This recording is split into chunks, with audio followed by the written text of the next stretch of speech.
డబ్బు ప్రపంచాన్ని శాసించే ఏకైక శక్తి, ముఖ్యంగా షేర్ మార్కెట్. ఇక్కడ రాత్రికి రాత్రే కోటీశ్వర్లు అయిన వాళ్ళు ఉన్నారు, అదే రాత్రి రోడ్డున పడ్డ వాళ్ళు ఉన్నారు. కానీ కొందరు వ్యక్తులు తమ దురాశతో, తెలివితో కోట్ల మంది నమ్మకాన్ని, దేశ ఆర్థిక వ్యవస్థను ఎలా ముంచేశారో మీకు తెలుసా? ఒకవైపు నకిలీ బ్యాంక్ రసీదులు, మరోవైపు లేని కంపెనీ లాభాలు, ఇంకోవైపు ఇన్వెస్టర్ల డీమాట్ అకౌంట్లు ఇచ్చే షేర్ల దొంగతనం.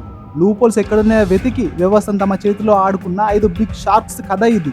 భారతదేశ స్టాక్ మార్కెట్ చరిత్రను శాశ్వతంగా మార్చేసి సెబీ రూల్స్ మార్చాల్సి వచ్చేలా చేసిన టాప్ 5 బిగ్గెస్ట్ స్కామ్స్ ఏంటో, అవి ఎలా జరిగాయో ఈ వీడియోలో క్లియర్గా తెలుసుకుందాం. పాయింట్ టు పాయింట్ విశ్లేషణతో తెలుసుకుందాం.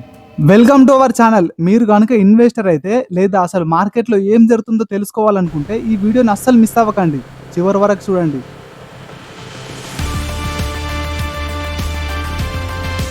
పదండి, దళాల్ స్ట్రీట్ చీకటి వెనుక ఉన్న ప్రపంచంలోకి వెళదాం. మన లిస్టులో మొదటిది స్కామ్ అనగానే భారతీయుడు గుర్తుకొచ్చే పేరు హర్షద్ మెహతా. 1919లో మొదట్లో అతను దళాల్ స్ట్రీట్ బిగ్ బుల్ అని పిలిచేవారు. అతను సృష్టించిన స్కామ్ విలువ ఎంతో తెలుసా? దాదాపు 4000 కోట్లు. ఆ కాలంలో అది దేశ బడ్జెట్తో సమానం. ఆ రోజుల్లో బ్యాంకులు నేరుగా షేర్ మార్కెట్లో ఇన్వెస్ట్ చేయకూడదు, కానీ బ్యాంకుల దగ్గర ఉండే గవర్నమెంట్ బాండ్స్ తాకట్టు పెట్టి ఒక బ్యాంక్ మరొక బ్యాంక్ దగ్గర నుంచి లోన్ తీసుకునేది. దీన్నే రెడీ ఫార్వర్డ్ డీల్ అనేవారు. హర్షద్ మెహతా ఈ సిస్టంలోకి బ్రోకర్గా ఎంటర్ అయ్యాడు. కొన్ని బ్యాంక్ అధికారులను మేనేజ్ చేసి అసలు బాండ్స్ లేకుండానే ఫేక్ బ్యాంక్ రిసిప్ట్స్ సృష్టించాడు. అది కేవలం ఒక అబద్ధపు కాగితాన్ని చూపి బ్యాంకుల దగ్గర 100 కోట్లు తీసుకొని తన పర్సనల్ అకౌంట్లో వేసుకున్నాడు. ఆ డబ్బు మొత్తాన్ని స్టాక్ మార్కెట్లో పంప్ చేశాడు. ఏసీసీ సిమెంట్ లాంటి షేర్లను టార్గెట్ చేసి కేవలం 3 నెలల్లోనే 200 ఉన్న షేర్లను 9000కి తీసుకెళ్లాడు. మార్కెట్లో ఒక అబద్ధపు బుల్ని క్రియేట్ చేశాడు. కానీ 1992 ఏప్రిల్లో జర్నలిస్ట్ సుచేత దళాల్ ఈ లూప్ హోల్ ని బయట పెట్టడంతో ఒక్కసారిగా బాంబు పేలింది.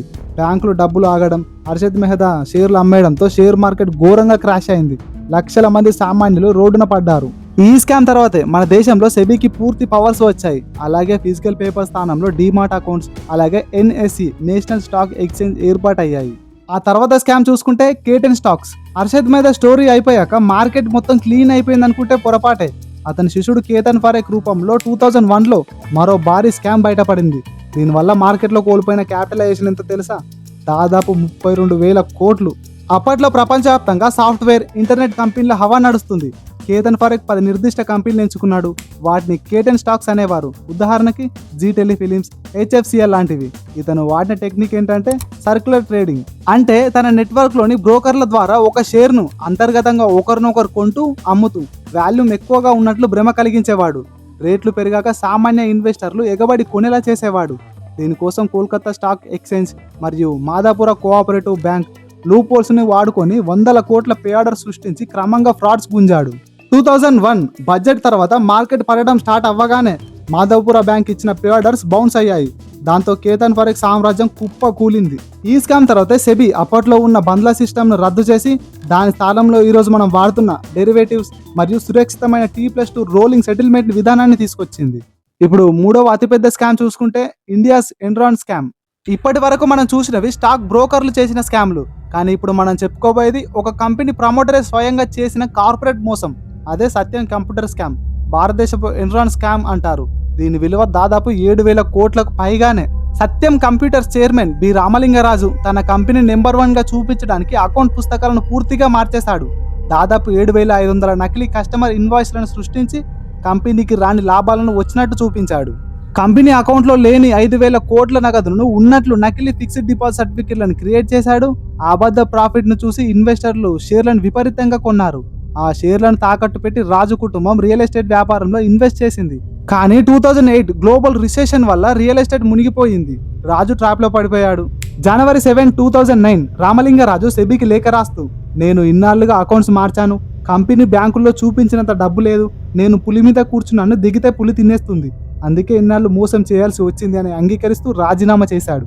మరుసటి రోజే సత్యం షేర్ ఒక్కసారిగా 80% పడిపోయింది. ఆ తర్వాత 4వది చాలా మందికి తెలియనిది, కానీ కమోడిటీ మార్కెట్ను పాతాళానికి నెట్టిన స్కామ్. అదే NSEL national spot exchange limited scam.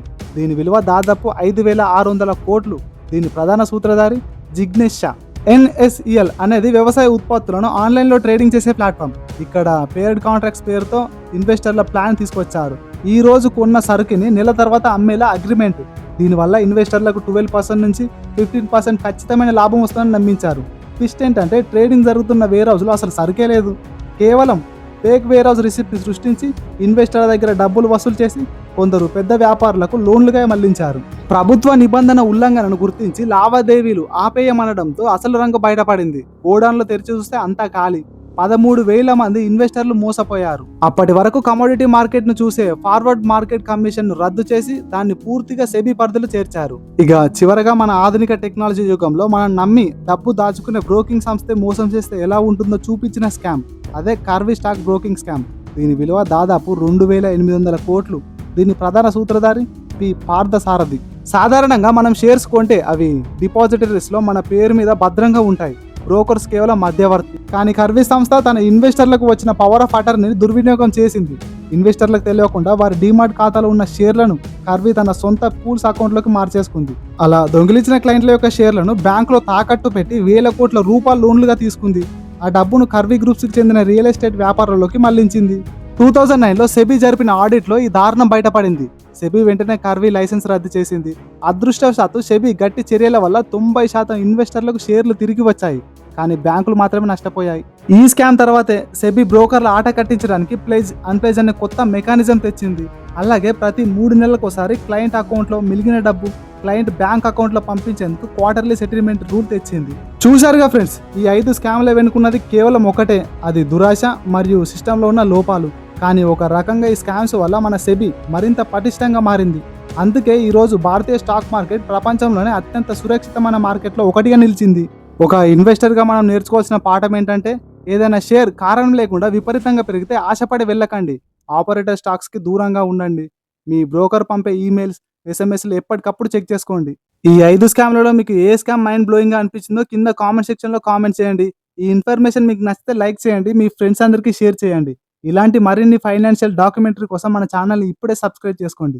మరొక ఇంట్రెస్టింగ్ వీడియోతో మళ్ళీ కలుద్దాం. Thank you for watching. జై Hind. Hey everyone, scooting through the city today to share some DPR facts. DPR stands for Data Processing Rules. It's all about keeping information organized. Stick around for more as we ride. Stay tuned!